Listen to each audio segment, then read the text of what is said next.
Hello আমার family, কেমন আছো তোমরা সবাই? আশা করছি তোমরা সবাই খুব ভালো আছো, আমরাও খুব ভালো আছি। গুড মর্নিং জানিয়ে চলো আজকের ব্লগটা শুরু করা যাক। সকাল সকাল উঠে মেয়ে বই নিয়ে বসে পড়েছে সকালবেলায়। অনেকদিন ধরে ভাবছি ওকে শুধু একটুখানি ক খ তো লিখতে পারে, অও লিখতে পারে, একটু উল্টো করে লেখাবো যাতে ওর অক্ষরগুলো ভালো চিনতে সুবিধা হয়। আজকে জল ন্যাকড়াগুলো সব এই খাটের নিচে ফেলে দিয়েছে, আর চারিপাশ দিয়ে তো জল, যেখানেই যা পড়ে যাচ্ছে কেন জলের মধ্যেই চুবনি হচ্ছে। তো সেই জন্য জল ন্যাকড়াটা পড়ে গিয়েছে, আমরা খুঁজছিলাম। তারপরে এখানে গামছা ছিঁড়ে ওকে আমি করে দিলাম, জল ন্যাকড়া বানিয়ে দিলাম নতুন করে। আবার দেখো এরা কত সুন্দর লাইন দিয়ে একভাবে সবাই মিলে এখান থেকে চা খাচ্ছে। আমাদের চা তো খাওয়া হয়ে গেছে সকালবেলায়, তাই ওদের জন্য একটুখানি মনে হয় ছিল আজকে, ওদের জন্য বেশি করা হয়ে গেছিলো।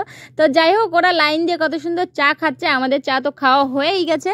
আমাদের পাস্তা তৈরি সকালবেলায়। ভাবলাম একটুখানি নাস্তা টাস্তাই হোক, আর হচ্ছে সকালবেলা একটু হালকা ফালকা হোক, আর পরে গিয়ে ভাত রান্না হবে।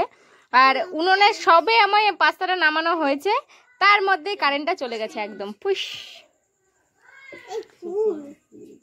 নাও মামে নাও। সকালবেলায় এমন যদি ভালো মন্দ কেউ রান্না করে দেয় কি ভালো যে লাগে, তাই না শুনটু? कैसा हुआ? वो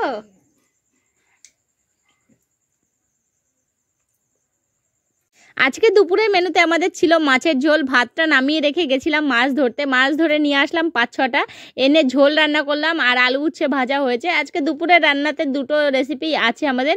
এখন দুপুরবেলা খেতে বসে গেছি আমরা, খাওয়া দাওয়া করে একটুখানি টানা ঘুম। চারিদিকে এত জল, বাড়ি থেকে বেরোতে কোথাও ভালোই লাগে না। একবার যদি খাটের উপরে উঠে যাই তারপরে খাটের থেকে আর নামতে ইচ্ছা করে না। তো সেই জন্য দেখা যাক বিকাল হোক, তারপরে কি করি না করি দেখতে পারবে তোমরা সবাই। আর সন্ধ্যা হয়ে গেছে, এখন ঘুম থেকে ওঠাও হয়ে গেছে আমাদের। চা করেছি, চা খেয়ে এখন মাম বই নিয়ে বসবে। বই নিয়ে বসবে, এই মোবাইল ওঠ, শিগগিরই ওঠ, বই নিয়ে বসবি এখন নাকি? ঝটপট চাটা হয়ে গেলেই বই নিয়ে বসবি। জল থই থই কটা মাছ এনে ধরে ছেড়ে দেবো নাকি ভাবছি এখানে কটা মাছ টাছ ছেড়ে দিই নাকি। তোমরা কি বলো কমেন্ট করে জানাও তো, মাছ ছাড়লে কিরকম হবে? রাত্রে শুয়ে শুয়ে মাছগুলো দেখলে অন্তত মনটা তো অন্তত শান্তি পাবে। সুইমিং, হ্যাঁ, খালি এই টেবিলটা আমাদের জেগে আছে, আর বাদ বাকি সব আমাদের জলের তলায়। আমার মান সম্মান থাকলো না, টেবিলটা বানালাম আমি কষ্ট করে, সায়মানা দিলাম না, এটা কি বলে পর্দা দিলাম, তাতেও কোনো কাজ হলো না, মানে আমার প্রেস্টিজটা চলে গেল। আর এই সন্ধ্যার সময় আমি এখন ঝাড়া খেয়েছি এই বোনে। সন্ধ্যার সময় এখন একটু চা পানি খেয়ে নি। আজকে একটা জবরদস্ত ঝাড়া খেলাম কারেন্টের বোর্ডে।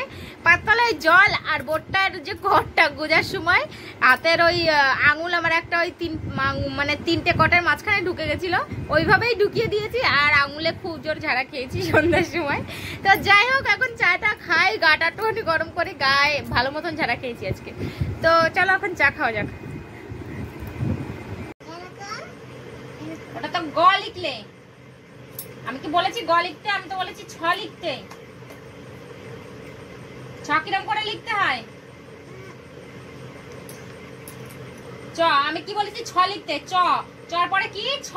আমি এইটা লিখতে বলেছি, কানটা দেবো মূলে, আমি এই ছ লিখতে বলেছি, চলে ছটা লেখো।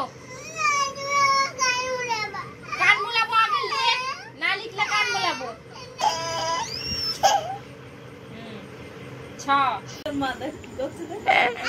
রাত কটা বাজে এখন? 7টা 34। এখন যাচ্ছে পিসির বাড়ি। যা, টাটা।